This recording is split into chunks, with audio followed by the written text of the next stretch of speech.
The candles on the long table at Marchwood Hall had burned down 2 inches since the soup course, and Lady Helena Whitcomb, Duchess of Marchwood, hostess of 17 years, mother of 3, and the woman who had arranged every detail of this evening, from the placement of the silver to the temperature of the port, was setting down her dessert fork with the particular precision of someone who has just made a decision she will not unmake. Across the table, her husband's voice had carried the full length of the room, not raised, not sharp, but entirely audible, the way a man speaks when he does not think he needs to lower it. She had heard the words clearly.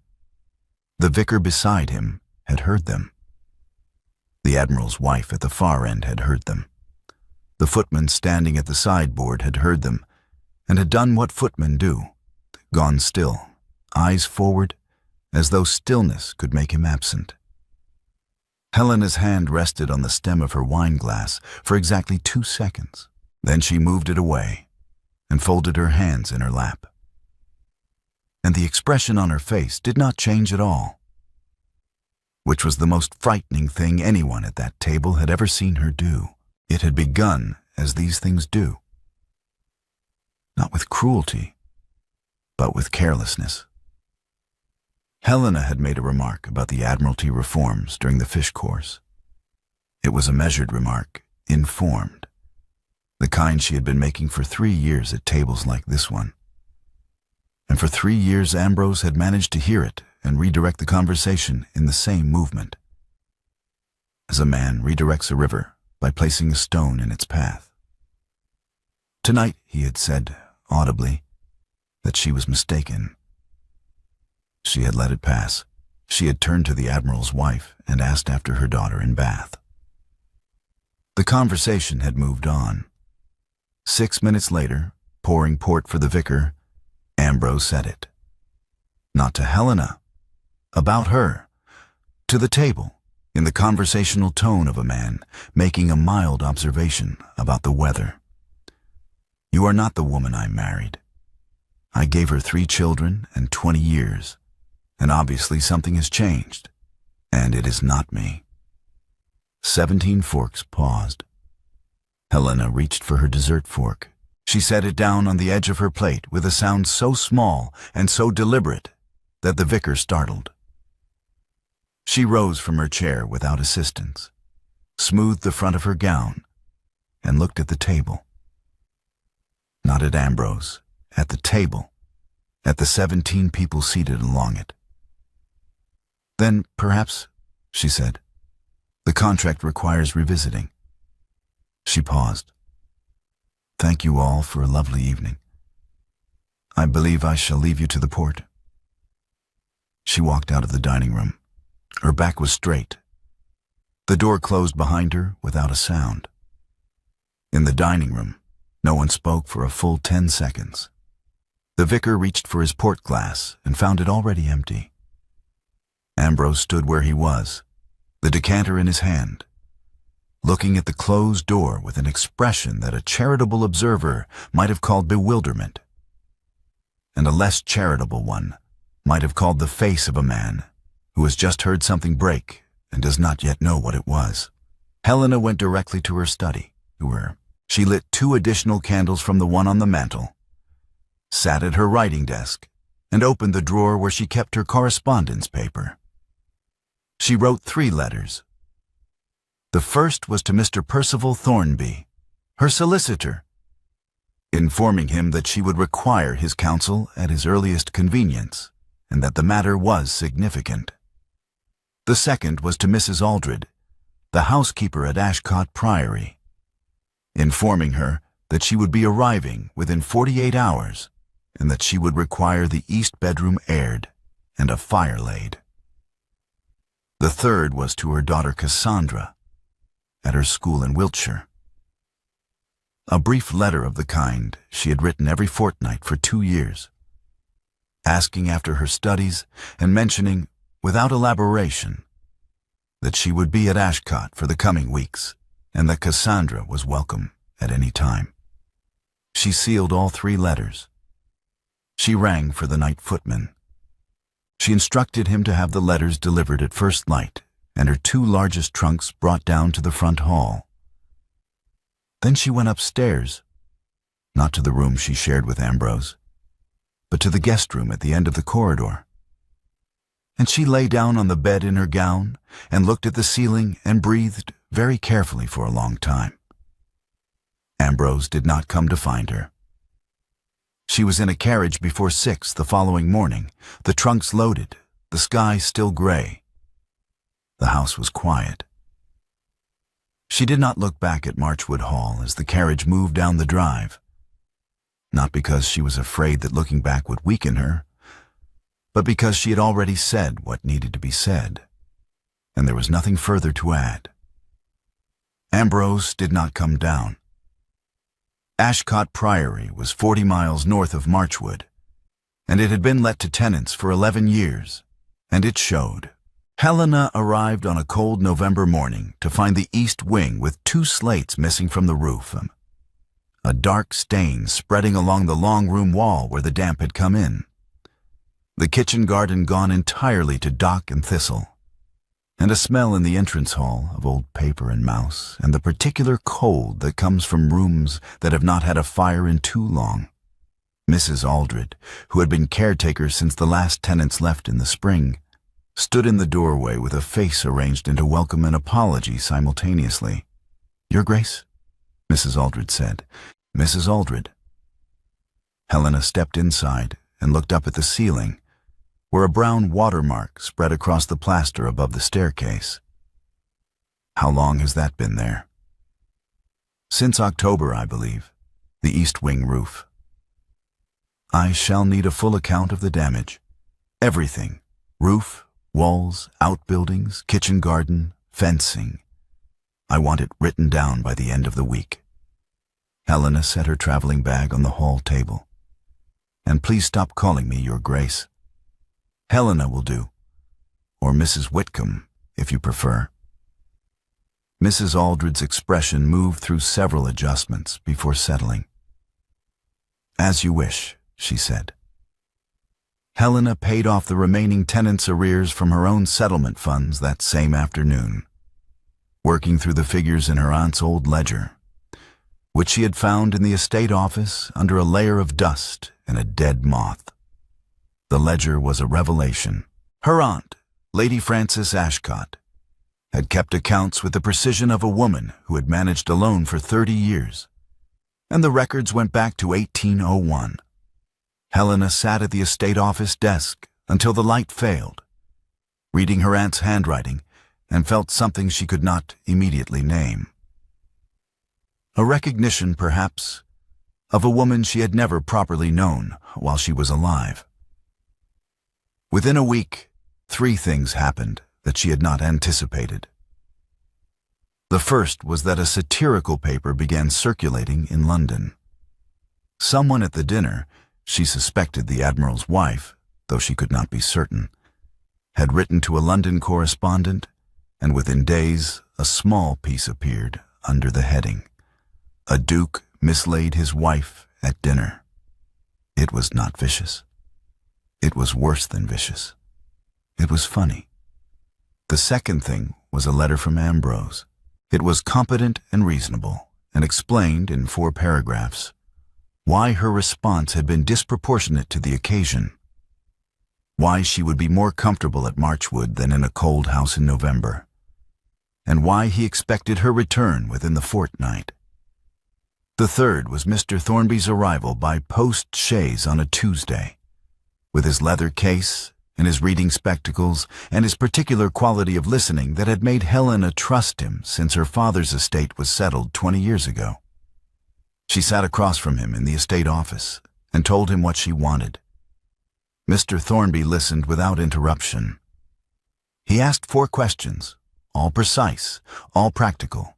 Then he said, "I will need to review the original marriage settlement thoroughly. There may be provisions of which neither of you are aware."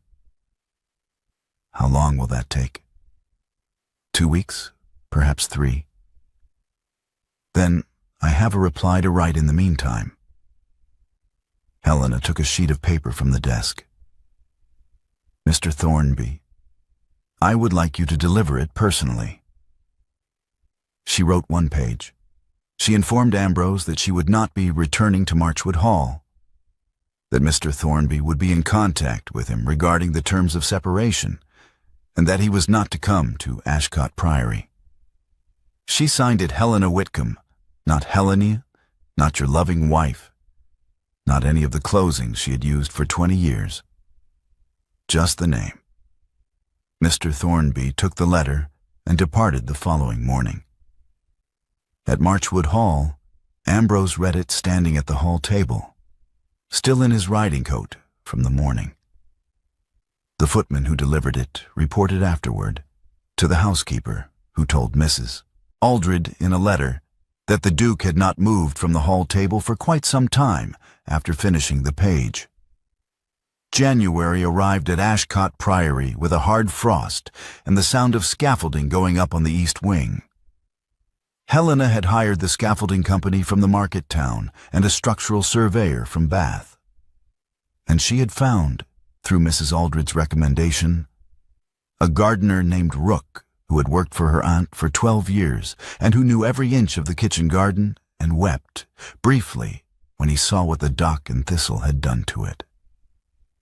"We'll have it back," he told Helena, standing in the frozen garden with his hands in his coat pockets. "Give me the spring." "You shall have the spring and a proper wage," Helena said. "I want a full account of what seeds your ladyship kept and what we'll need to order." Rook looked at her. He had the face of a man who had worked outside for 40 years and had learned to read weather and people with equal accuracy. "She would have liked you," he said, meaning her aunt. "She said once you were the only one of the family who wrote back properly." Helena said nothing to that. She looked at the frozen earth where the herb bed had been and made a note in her survey ledger. She met her 7 remaining tenants in the courtyard on a Thursday morning in January, all of them standing in a row with the particular expression of people who are not certain whether they are in trouble. She told them she had reviewed the estate records and was aware that several repairs on their cottages had been deferred for 3 years.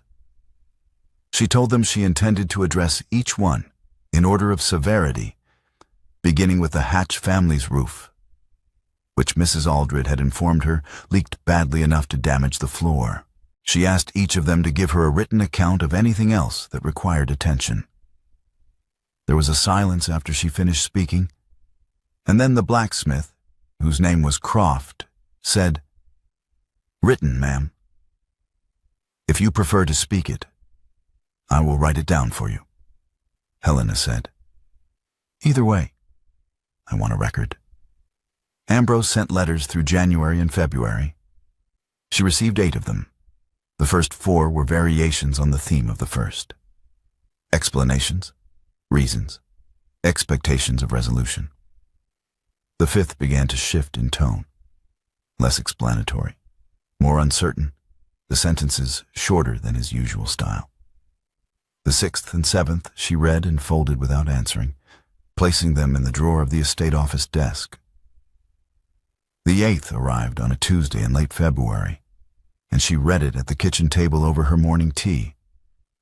And the sentence that stopped her was near the bottom of the 2nd page. "I do not know when I stopped seeing you." She set the letter flat on the table. She put her hand on top of it, palm down, and she kept it there for a full minute, feeling the paper under her fingers, feeling the fire at her back and the cold coming through the kitchen window and the weight of 8 letters in the drawer upstairs. Then she folded the letter into quarters and carried it upstairs and placed it with the others. She did not reply. The stable roof was finished by the end of February. Rook had the kitchen garden turned and limed before the ground froze again. The east wing scaffolding held through the cold, and the stonemason confirmed that the structural damage was confined to the roof and the upper floor wall. Repairable, not catastrophic. Helena wrote all of this in the estate ledger in her aunt's tradition. Date work completed, cost, name of contractor. The ledger was filling. Lady Constance Whitcomb, Dowager Duchess of Marchwood, arrived in the 3rd week of March. She came by private carriage without riding ahead, which Helena had expected, and she came alone, which Helena had also expected. She was 68 years old, and she had been managing the Whitcomb family's affairs, formal and informal, since before Ambrose was born, and she sat in the Ashcott morning room with her back very straight and her hands in her lap, and looked at Helena with the expression of a woman who intends to be kind and efficient simultaneously. "He did not mean it," the Dowager said. "Whatever he said, he did not mean it. Men say things at tables. It means nothing. He said it to 17 people," Helena replied, "and he was not wrong." The Dowager paused. "You have children. You have a title. You have a house." "I have a house," Helena said. She gestured at the window, at the courtyard beyond it where Rook was moving between the outbuildings. "I have it here, and my children know where I am. They visit me in it." "Helena?" The Dowager's voice shifted slightly, becoming the voice of a woman making a genuine appeal rather than a social argument. "Before Easter. Return before Easter, and this can all be managed quietly. The paper has already been forgotten." "I haven't forgotten it," Helena said. "And I haven't returned. Those are two separate facts, and they are both true at the same time." She stood. "May I offer you tea before your carriage is called?" The Dowager looked at her for a long moment. "You are not the woman I remembered either," she said finally. "No," Helena agreed. "I don't believe I am." Tea was offered. The carriage was called. Lady Augusta Whitcomb rode to Marchwood Hall in the last week of March and went directly to Ambrose's study without being announced, which was a habit she had maintained since childhood and which Ambrose had never successfully discouraged. She was 51 years old, and she had her mother's posture and her father's directness, and she stood in front of Ambrose's desk and told him the truth without preamble. "She has been becoming herself for 3 years," Augusta said. "She began reading parliamentary papers. She started corresponding with 2 of the reform societies. She formed opinions that were not yours, and she tried, at tables just like the one at Marchwood, to say them. You heard her and you redirected the conversation every time. She told me about it in October before the dinner." Ambrose was quiet for a moment. Then he said, with the measured patience of a man explaining something to someone who has misunderstood, "Augusta, what happened at dinner was a result of Helena making a comment about Admiralty policy that was factually incorrect, in front of a guest who holds a senior position at the Admiralty. I corrected her privately at the fish course. When she repeated the comment—" "She did not repeat it," Augusta said. "She made a different point. You didn't hear the difference." "I heard it," Ambrose said. "I disagreed with it." "In front of 17 people?" He said simply, "Mildly." Augusta looked at her brother. She had known him for 46 years, and she had watched him be right about most things for most of them. And she understood, in a way she had not fully articulated until this moment, that being right most of the time had done him no good at all in this particular situation. She sat down in the chair across from his desk. "Ambrose," she said, "I am going to tell you something, and I need you to hear it without explaining anything back to me. Can you do that?" He said nothing, which she took as permission. "The explanation you just gave me, the one about the Admiralty guest and the factual correction and the mild disagreement, that explanation is exactly what Helena left the table to escape. Not the dinner, not what you said. The explanation. The one you have ready before she's finished speaking. She has been leaving that explanation for 3 years. The dinner was just the first time she left the room as well. Ambrose was silent for a long time. Augusta waited. "She will come back," he said at last. Augusta stood. "I don't believe she will," she said. "I believe she is building something that has nothing to do with coming back." She picked up her gloves from the chair arm. "You should go and see it." She left. Ambrose stood at the window of his study and watched her carriage go down the drive and did not move for a long time after it had gone. In April, without writing ahead, he rode to Ashcott Priory. He arrived at midday and found the east wing scaffolding still standing, the courtyard occupied by 3 tenants discussing fence posts with a man he did not recognize, a new roof gleaming on the stables, and Helena, in a gray working dress, her hair pinned without a maid's help, her boots muddy at the toe. Standing in the middle of the courtyard with an open ledger in her arms, speaking to the blacksmith about something that involved measurements and a fence post and the boundary of the lower field. She saw him at the gate. She looked at him for exactly 2 seconds. Not with surprise, not with anger, with the expression of a woman who has registered an arrival and is calculating what it requires of her. Then she turned back to the blacksmith and finished her sentence. When she walked toward the gate, the ledger was still in her arms. "You did not write," she said. He answered quietly, "No. I asked you not to come." "I know." She looked at him, at his horse, at the absence of a carriage, at the mud on his own boots from the road. "I will see you at 4 o'clock in the morning room," she said. "Mr. Rook will be present. Wait in the hall." She turned and walked back toward the house. He stood at the gate for a moment, then dismounted and handed his horse to a stable boy who had appeared from somewhere, and went to wait in the hall. The morning room at Ashcott Priory was small and north-facing, and at 4 o'clock in April it held the particular cold light of a room that has had a fire laid for a guest rather than a household. Rook sat by the window with his hands on his knees, not embarrassed by his presence, simply present. A man who had been asked to witness something and intended to do it properly. Ambrose sat in the chair near the door and waited. Helena entered at 4 precisely. Mr. Thornby came in behind her with his leather case. She did not extend her hand. She looked at the chair beside the writing table, pulled it back herself, and sat. Ambrose had risen when she entered and had moved toward her chair, his hand extended to assist her to it.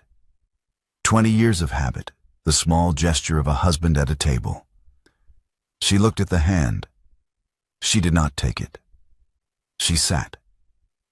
He withdrew his hand and returned to his own chair and sat down on the opposite side of the table.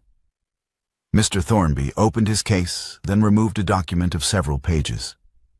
He settled his reading spectacles on his nose and cleared his throat. "I shall read the drafted terms of legal separation," he said, in the tone of a man who has done this before and intends to do it correctly.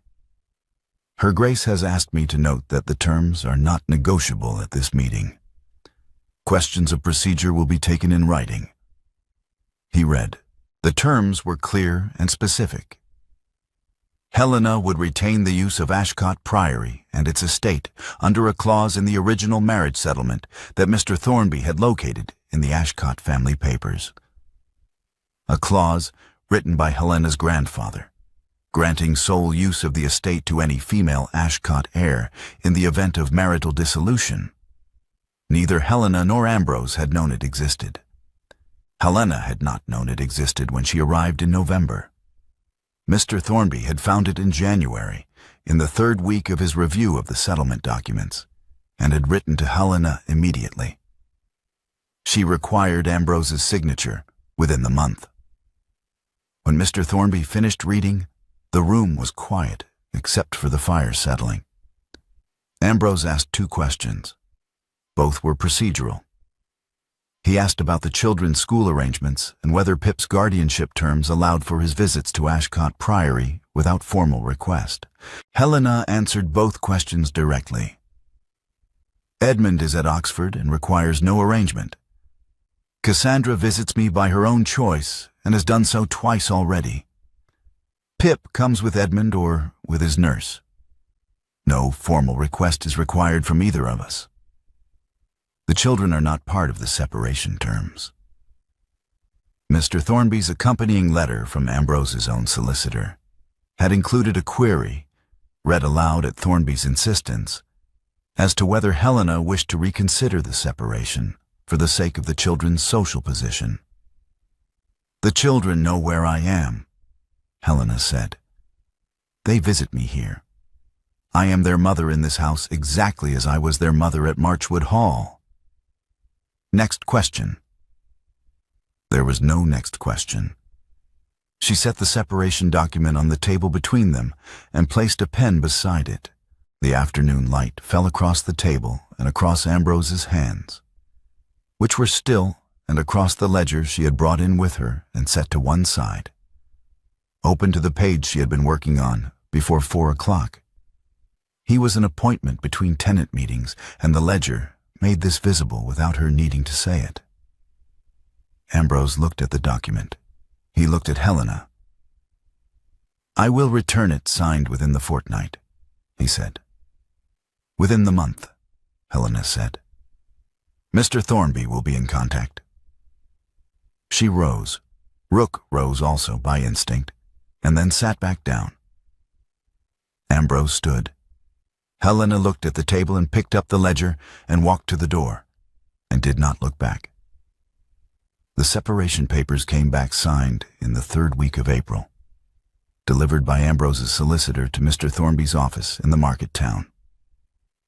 Mr. Thornby sent word to Helena at Ashcott Priory, and Helena replied that she would be in London the following Tuesday to sign. She arrived at the Marchwood morning room alone with Mr. Thornby, having taken the post rather than the Marchwood carriage. The morning room smelled of beeswax and the particular staleness of a room whose windows had not been opened in weeks. Ambrose was standing when she entered. He was not in his parliamentary coat, but in his ordinary morning clothes. And he looked, she noted, with the detached precision she had developed over 6 months. Older than she remembered. Not diminished. Older in the way that a face looks when the certainty has gone out of it. She did not extend her hand. She sat. Mr. Thornby read the terms. Both solicitors were present by letter. The query about reconsideration was raised again, for the sake of the children, and Helena answered it in the same words she had used in April. "The children know where I am. Next question." She signed. Ambrose signed. Mr. Thornby witnessed. At the door, as she was putting on her gloves, Ambrose said her name. Not my dear, not Duchess. Not the half-dozen ways he had addressed her across 20 years of marriage. Just, "Helena." She stopped. She turned. Her voice was level. "Your Grace." Not cruel, not soft, precise. She left. Ambrose remained in the morning room. The clock on the mantel marked 40 minutes before anyone came to find him. June arrived warm and dry, and Edmund brought Pip to Ashcott Priory for a visit of 2 weeks. Edmund home from Oxford, Pip released from his lessons, both of them arriving in the Marchwood carriage with a quantity of luggage that suggested Edmund had decided to stay longer than 2 weeks and had not mentioned this. Helena met them in the courtyard. Pip ran to her immediately, and she caught him and held him. His face pressed against her neck, and over his shoulder she looked at Edmund, who was 18 and looked more like his father every month, and had, she noted, his father's way of watching a room before he entered it. "You look well," Edmund said. Edmund, "I am well," Helena said. She set Pip down and kept his hand. "Come and see what we've done to the stables." The visit went easily for 2 days. On the third morning, Pip woke with a fever. Helena was in the nursery within minutes of the nurse's knock at her door. She sent immediately for the physician in the village and, separately, for Ambrose at Marchwood Hall. The physician arrived in 2 hours, examined Pip, and said it was not serious but required watching. Helena thanked him, paid him, and returned to the nursery chair beside Pip's bed. Ambrose arrived by evening. He had ridden rather than waited for the carriage, and his coat was dusty from the road, and he came directly to the nursery without stopping to change or eat. Helena did not rise when he entered. She was in the chair beside the bed, and Pip was sleeping, his face flushed and his breathing even, and the physician had said the fever would likely break by morning. Ambrose crossed to the bed. He looked at his son for a long moment, one hand resting briefly on the coverlet near Pip's feet.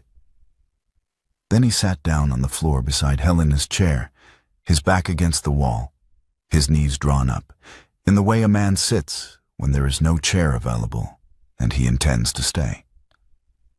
Helena's hand was on the arm of the chair. She looked at the window. She looked at Pip. She looked at the candle on the bedside table. After a minute, she moved her hand down from the chair arm to Ambrose's shoulder and rested it there. Not stroking, not gripping, simply placing it, the way you place a hand on something to confirm it is real. They remained like that until dawn. When the fever broke, Pip stirred and opened his eyes and said, "Mama." And then, seeing Ambrose on the floor, said Papa with the particular satisfaction of a 9-year-old who has both parents in the room and considers this the natural order of things. Helena lifted her hand from Ambrose's shoulder. He rose from the floor, his joints stiff from the night, and stood beside the bed and looked at his son's clear eyes and said, "Good morning, then." Neither Helena nor Ambrose spoke to each other. There was nothing to say that was equal to what had passed. Helena remained in the nursery. Ambrose went downstairs, ate something in the kitchen that Mrs. Aldred provided without being asked, and rode back to Marchwood Hall before noon. It was the first time she had touched him in 10 months. The Dowager Duchess wrote to Edmund in July, a letter of 3 pages that Edmund read at Ashcot Priory, where he was still staying, and showed to Helena without comment. The letter asked Edmund to speak to his mother about the damage being done to the family by the extended separation, to remind Helena of her obligations, and to use, as the Dowager phrased it, his natural influence as her eldest son. Edmund wrote back the same afternoon. Helena did not ask what the letter said. She learned it later, from Edmund himself, who told her without embarrassment, "You raised a son who did not see his wife, grandmother. I would rather not become him."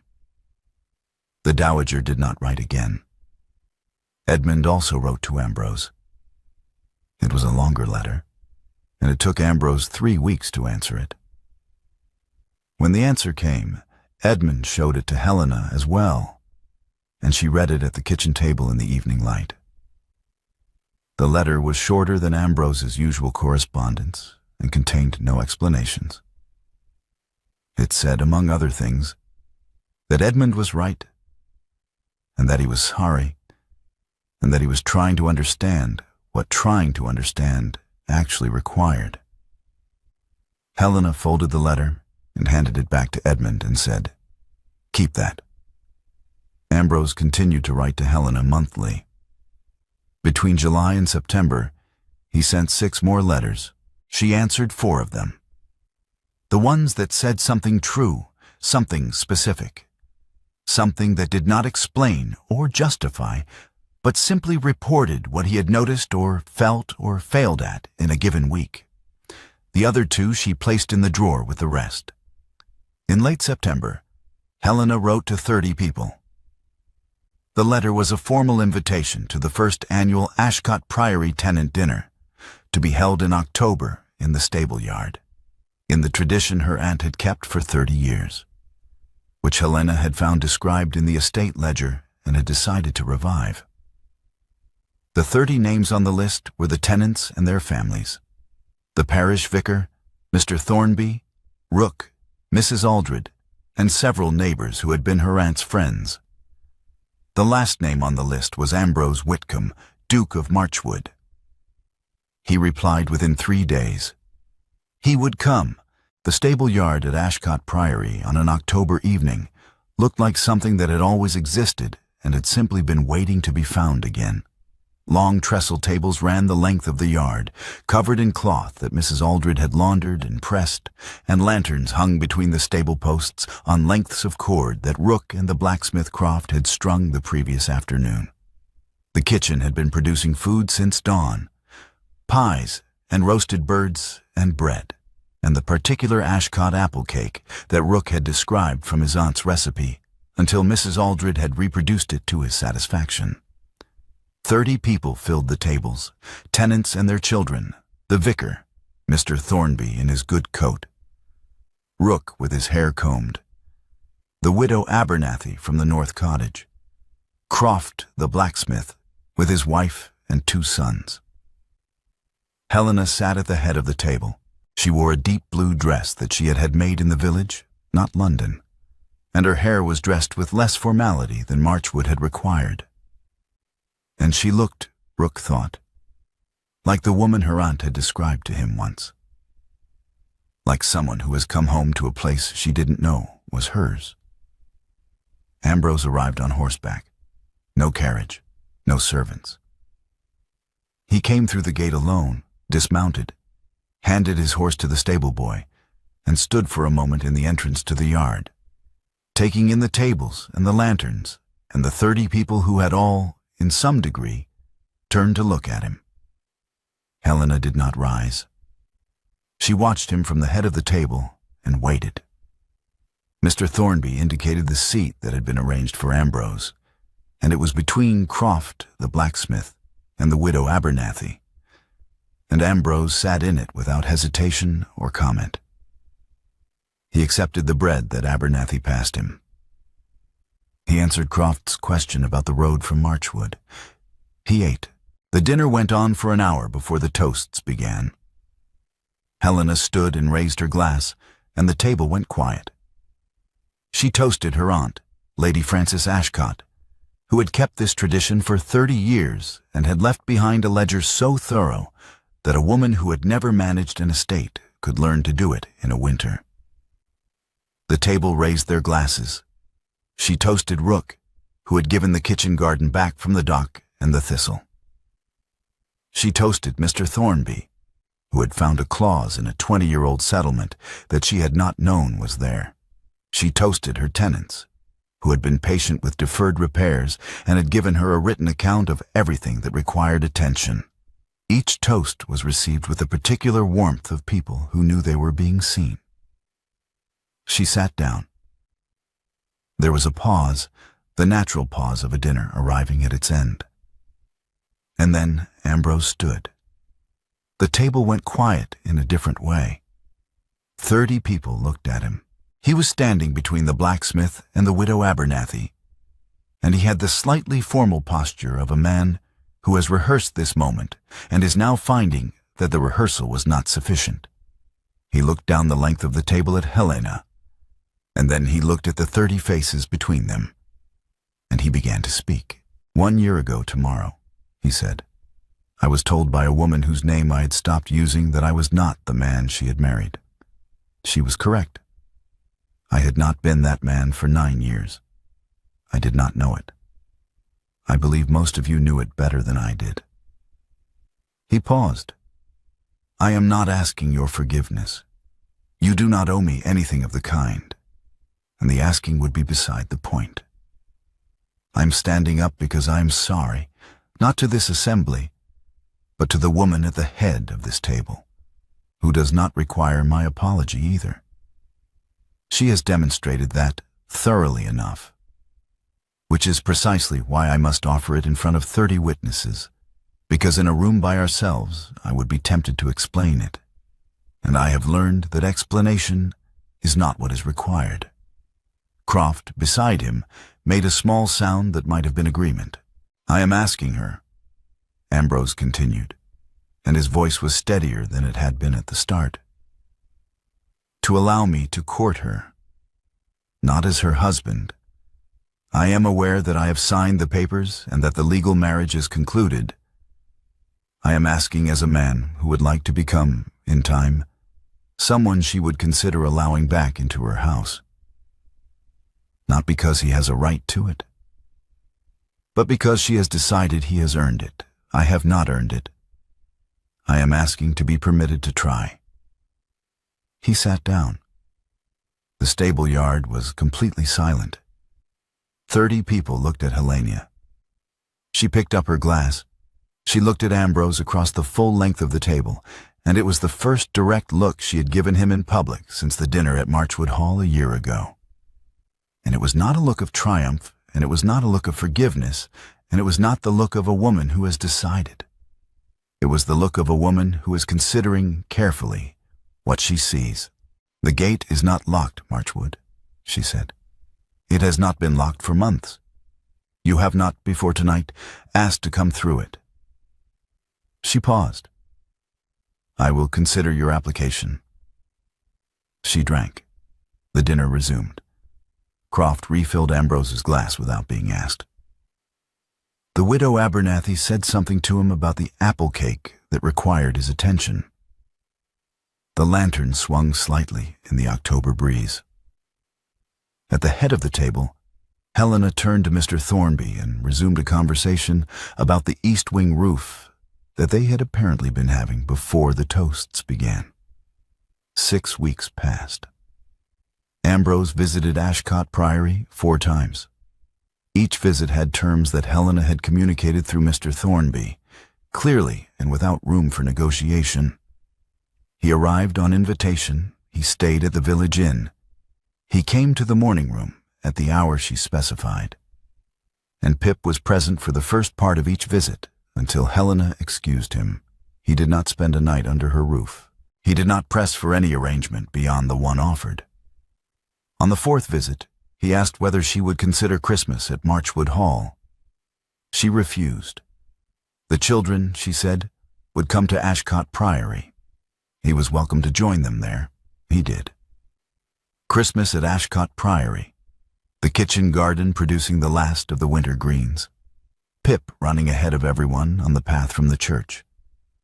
Cassandra and Edmund walking behind their parents through the cold air.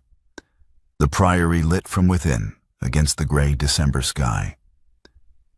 Ambrose slept at the village inn and came each morning and left each evening and did not complain about any of it. In the 3rd week of January, on his 2nd visit of the new year, he found Helena in the orchard, examining the pear trees for the damage the first frost had done. She was wearing her working coat, and her breath was visible in the cold air. And she was running her fingers along a branch with the focused attention of someone who has learned a new skill and is still learning its vocabulary. He came to stand beside her. They looked at the tree. "The branch will need cutting back," she said. "Rook says it will fruit better for it in the spring." "He would know," Ambrose said. She turned to look at him then, directly in the cold January light, and he looked back at her. And something in the quality of the silence changed. "I am going to kiss you, Ambrose," she said. "The old terms are gone. Whatever this is, I am kissing the man standing here in this orchard in January. Not the husband I had." She took his face in both hands and kissed him once, slowly, deliberately, with the same precision she brought to everything she did now. When she pulled back, her hands were still on his face, and she felt the slight roughness of his jaw and the warmth of his skin in the cold air. "Call me Helena," she said. "Not Duchess, not my dear. Helena." "Helena," he said. She kissed him again. Then she released his face and turned back to the pear tree.